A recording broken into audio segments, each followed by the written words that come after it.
buat lagu? Nak buat lagu tapi tak pandai main muzik? Mudah je. Kita kan ada Suno AI. Suno AI adalah salah satu aplikasi yang terdapat di dalam Pelata Delima.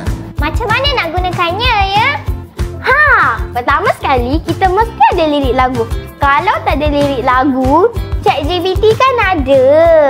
Masukkan tajuk lagu dalam ChatGPT. Lepas tu, boom! Lirik dah tersedia. Pergi di bahagian Create Lyrics dan paste di situ. Tekan Create, lepas tu dia dah sediakan suara lagu. Kalau tak sesuai dengan minat awak, pergi kat Styles, pilih pop ke, jazz ke ataupun lain-lain. Dah siap cerita lagu? Senang tak Fatih? Senang. Itu saja untuk video kali ini. Selamat mencuba! Bye!